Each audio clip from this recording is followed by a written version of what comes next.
اعتقد ان انا رديت عليك بشكل يكون محترم، ما قللتش منك، ما اتكلمتش باي حاجه مش كويسه، جبت لك لغه الارقام.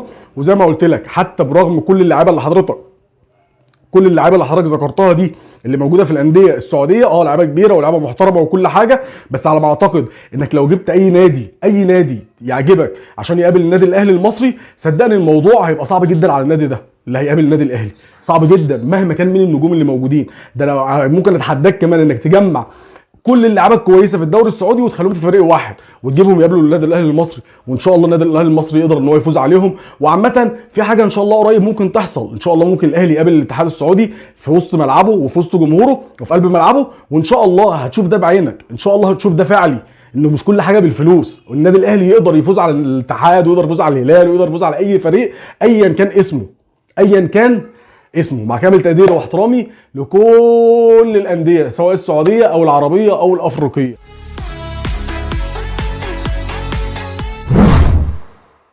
بسم الله توكلت على الله ولا حول ولا قوه الا بالله العلي العظيم، واللهم صل وسلم وزد وبارك على سيدنا وحبيبنا سيدنا محمد عليه افضل الصلاه والسلام. كابتن وليد فراج، عشان نخش في الموضوع على طول، كابتن وليد فراج تقريبا حد بيساله مصري يعني، او بيقول له الكره المصريه او الدوري المصري او الديربي بتاع الاهلي والزمالك متشاف، مش عارف حاجه كده يعني. فالمهم رد عليه رد بصراحه يعني ضايقني واكيد ضايق اي حد. بيقول له ان الوقت الدنيا مختلفه والدوري المصري ما حدش بيتفرج عليه غير الناس في مصر بس، وطبعا تعال شوف الدوري السعودي وشوف الامكانيات اللي عندنا وشوف اللعيبه اللي عندنا واسماء اللاعبين اللي موجودين وشوف الديربي بتاع الهلال والنصر واتفرج ومش عارف ايه وكلام طبعا كبير كده مجعلص. بص يا كابتن وليد، مبدئيا كده اولا انا طبعا معترف مليون في المية ان عندكم طبعا امكانيات بسم الله ما شاء الله اللهم لا حسد يعني جباره كفلوس وطبعا وكامكانيات بقى، في سواء ملاعب سواء تصوير سواء مش عارف ايه، او لعيبه طبعا سوبر ستار. بس حضرتك كل الحاجات ديت جميله ويعني ولذيذه، بس كلها بالفلوس. لكن عندنا احنا هنا في مصر او في الدوري المصري او الانديه المصريه بالمواهب، عندنا الحمد لله المواهب موجوده في مصر وهتفضل موجوده لحد يوم الدين. حضرتك قللت، انت من حقك انك تفتخر باللي بيعمله السعوديه او الدوري السعودي او اللاعبين اللي موجودين او الانديه اللي موجوده، ده حق كامل ليك انك تفتخر بيهم، ده حاجه ما فيهاش خلاف. لكن انك تنتقص من دوله زي مصر او الكره المصريه بين قوسين، فده اظن معلش ما ينفعش وما يعقلش. بدليل ان مثلا فريق مثلا زي الزمالك هو في أسوأ فتراته، لما قابل النجوم او الفرق السعوديه المدججه بالنجوم والكلام ده كله، اتغلب من الشباب بضربه جزاء المفروض ان هي مشكوك فيها وممكن تتحسب وممكن ما تتحسبش، وتعادل مع النصر، او بمعنى اصح النصر اللي تعادل معاه كريستيانو رونالدو هو اللي جاب الجون التعادل.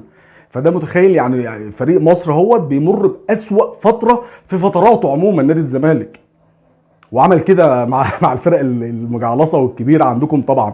مع كامل تقدير واحترام، حضرتك بتقلل من الكره المصريه او من الانديه بتاعه الدوري المصري. فحضرتك انا عايز بس اديك حاجه سريعه. النهارده طبعا اكيد مليون في الميه كان النهائي بتاع النصر والهلال، وفرقتين طبعا كبار ولهم كل التقدير والاحترام، بس اعتقد ان النادي الاهلي لو كان موجود في البطوله دي ما كانش هيبقى دول طرفين النهائي ابدا، مستحيل كانوا يبقوا دول هم الطرف النهائي، مليون في الميه بنسبه كبيره جدا ان ده كنت هتلاقيه موجود في النهائي. لما اجي نتكلم، حابب ان انا اكلمك اكتر عن الايه، عارف انت، عن المواجهات، ايه المواجهات بين الاهلي والانديه السعوديه، بين الزمالك والانديه السعوديه، بين مصر والسعوديه. عايزين نتكلم برضو الحاجات دي معلش ارقام وتاريخ، ما ينفعش ان هو ما بيشتراش بالفلوس. حضرتك ما شاء الله عندك فلوس وتقدر تشتري لعيبه وتقدر تشتري كاميرات وتقدر تشتري ملاعب وتقدر تبني ملاعب وتقدر تعمل حاجات كتير جدا بالفلوس، لكن التاريخ ملوش دعوه بالفلوس خالص اطلاقا. تمام. لما اجي نتكلم عن المواجهات مثلا بين مصر والسعوديه، مصر واجهت السعوديه طبعا مع كامل تقدير واحترام، على فكره مش بقلل من السعوديه او من الكره السعوديه او من الانديه السعوديه عشان نكون متفقين، بس انا برد اعتبار الكره المصريه اللي حضرتك قللت منها عشان بس نكون متفقين. مصر والسعوديه اتقابلوا 11 مباراه. المنتخب المصري فاز بكام مباراه؟ بسبع مباريات. 7 مباريات يا كابتن وليد. السعوديه فازت في لقاءين وتعادلوا في لقاءين. اول مواجهه كانت في البطوله طبعا اللي هي دوره الالعاب العربيه، كانت سنه كام؟ كانت سنه 61. منتخب مصر فاز على السعوديه بكام يا كابتن وليد؟ ب 13-0. تاني مواجهه كانت 7-0. وفي ارقام كتير بقى وتواريخ كتيره، وانت اكبر نتيجه فزت بيها كانت 5-1 اللي هي بتاعت كاس العالم للقارات في 99. ده بالنسبه للمنتخب المصري والمنتخب السعودي. نيجي نتكلم بقى عن البطولات. يعني مثلا بيجي نتكلم، انت دلوقتي حضرتك بتقلل من النادي الاهلي ونادي الزمالك، فحبيت ان انا اجيب لك ارقام النادي الاهلي ونادي الزمالك سواء في البطولات القاريه. مش هينفع طبعا نتكلم في الدوري، مش هينفع اقول لك مثلا بطولات الاهلي في الدوري قد ايه او بطولات الزمالك في الدوري قد ايه، قصاده مثلا الهلال قد ايه في الدوري وهكذا. المفروض ان هي البطولات القاريه. البطولات القاريه انا جمعت كل البطولات بقى. يعني مثلا عندنا بطولة افريقيا ابطال الدوري، بطولة افريقيا ابطال الكؤوس، الافرو اسيوي، بطولة العرب، كاس النخبة، مش عارف ايه الحاجات اللي موجودة عندنا في القارة الافريقية. عندكم في البطولات اللي هي بتاعة الخليج العربي، وطبعا بتاع بطولة اسيا الاندية ابطال الدوري، وكل البطولات عندكم. فانا جبت اكبر 3 اندية عندك، اكبر 3 انديه موجودين عند حضرتك، واعمل بينهم مقارنه مع الاهلي والزمالك. هو ممكن نخليها مع الاهلي بس طبعا عشان حضرتك ذكرت اسم الزمالك فانا برضه هتكلم عن الزمالك. بطولات الهلال، بطولات الهلال القاريه 16 بطوله، معاه 16 بطوله. ده اكبر فريق طبعا في السعوديه بالارقام، 16 بطوله. منهم على فكره بالمناسبه 2 سوبر مصري سعودي. يعني انا هحسب لك برضه البطولات اللي هي الايه، السوبر والحاجات اللي هي اللذيذه دي. اصبح اللي بعده الاتحاد واخد 5 بطولات قاريه، بعده النصر 4 بطولات قاريه. فاظن ان دول اكبر 3 انديه موجودين طبعا في السعوديه بالارقام. هم طبعا كده معاهم كلهم 25 بطوله، معاهم كلهم 25 بطوله، ال3 انديه الكبار في السعوديه. طب لما نيجي نتكلم ونقول بسم الله الرحمن الرحيم النادي الاهلي المصري البطولات دي كلها بقى، النادي الاهلي المصري ما شاء الله ولا حول ولا قوه الا بالله معاه 29 بطوله، 29 بطوله. تعرف تعد؟ ممكن نتكلم 11 بطوله طبعا دوري ابطال افريقيا، واخد واحده كونفدراليه، واخد 4 ابطال الكؤوس قبل ما يتغير المسمى بتاعها، واخد 8 سوبر قبل برضه، يعني 8 سوبر افريقي. وفي طبعا في بطولتين اللي هو كاس السوبر العربي واخده مرتين، وفي البطوله العربيه كان ليها مسميين. في البطوله العربيه للانديه الفائزه بالكؤوس الاهلي خدها مره، وفي طبعا كاس العرب للانديه الابطال. فالاهلي واخد كام بطوله يا استاذ وليد او يا كابتن وليد؟ واخد 29 بطوله. انديه السعوديه متجمعين اللي هم الثلاثه اللي هو اكبر 3 انديه موجودين. ولو عايز تزود حد تاني من عندك برضه ما عندوش مشكله، زود اي حد تاني عليهم. لو الشباب واخد بطولات، انا متهيألي ما بحثتش عن الشباب، يعني متهيألي ما خدش بطولات قاريه على ما اعتقد، حتى لو واخد عد معاهم. يبقى كده الانديه السعوديه واخده كام؟ 25 بطوله. النادي الاهلي بس واخد 29 بطوله. طب نخش بقى للطرف الثاني بتاع الديربي، طبعا نادي الزمالك. بطولات نادي الزمالك القاريه تمام 16 بطوله، يعني زيها زي اكبر فريق موجود عندك في البلد عندك، اللي هو طبعا نادي الايه، نادي الهلال. يعني متساوي مع نادي الهلال في عدد البطولات القاريه. طبعا حدث ولا حرج، الزمالك واخد 5 دوري ابطال افريقيا، ومعاه 4 سوبر افريقي، ومعاه واحده ابطال الكؤوس اللي بقول لك اللي هي المسمى بتاعها اتغير. ده غير طبعا بطوله كاس العرب للانديه خدها مره، وخد منها كاس الافرو اسيويه مرتين، وخد طبعا السوبر السعودي مرتين المصري السعودي. زي ما حسبته لنادي الهلال حسبته برضه لنادي الزمالك. فدي ارقام المفروض ان هي تبين ايه الوضع بين الاهلي والزمالك مع الانديه السعوديه او مع الكره المصريه والكره الايه السعوديه. طب لما نيجي نتكلم عن المواجهات بقى، يعني عدد المواجهات سواء هنا او هنا، مواجهات الانديه المصريه مع السعوديه كلهم كانوا 40 لقاء. مع العلم ان احنا مثلا عندنا في مصر انت قابلت من عندنا المقاولين العرب وغزل المحله، وطبعا تكمل التقدير والاحترام ليهم، بس انا بجيب لك ان مش كلهم اهلي وزمالك. يعني في انديه عندنا في منتصف الجدول وممكن ناس بتنافس على الهبوط لعبت الانديه السعوديه. مجموع المباريات 40 لقاء، الانديه المصريه فازت في كام؟ في 21 لقاء. 21 لقاء. الانديه السعوديه فازت في 15 لقاء، التعادل كان في 4 لقاءات. فده المواجهات المباشره بين الانديه. طب لما نيجي نتكلم بقى طبعا عن الاهلي والزمالك اللي حضرتك اتكلمت عليهم وقلت لا ده ايه ده الديربي ما حدش بيشوفه غير في القاهره او اهل جمهوريه مصر العربيه. عامه على فكره اللي معروف يعني في الوطن العربي كله والشرق الاوسط ان الاهلي والزمالك ديربي متشاف في الشرق الاوسط كله وكل الدول العربيه، وفي دول كمان افريقيه كتير بتتفرج على الاهلي والايه والزمالك، لانه تاريخ. ده تاريخ يا كابتن وليد، زي ما قلت لحضرتك الحاجات دي ما بتتشراش بالفلوس، والله ما بتتشرى بالفلوس. ده مبدئيا. المهم مواجهات الاهلي مع الانديه السعوديه، قابل الاهلي كام مره انديه سعوديه؟ 19 مباراه. الاهلي فاز في كام؟ في 11 لقاء من قلب من 19. منهم طبعا اخر نتيجه حضرتك شفتها اكيد اللي كان بالاهلي والهلال في كاس العالم للانديه اللي انتهت برباعيه مع الرأفه. رباعيه مع الرأفه. اظن حضرتك فاكر اللقاء ده كويس جدا يعني. تمام. فوز الانديه السعوديه على الاهلي كان في 5 لقاءات من كام؟ من 19 لقاء.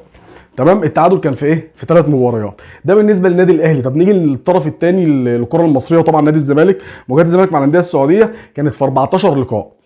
14 لقاء. تمام. الزمالك فاز في قد ايه؟ فاز في 6.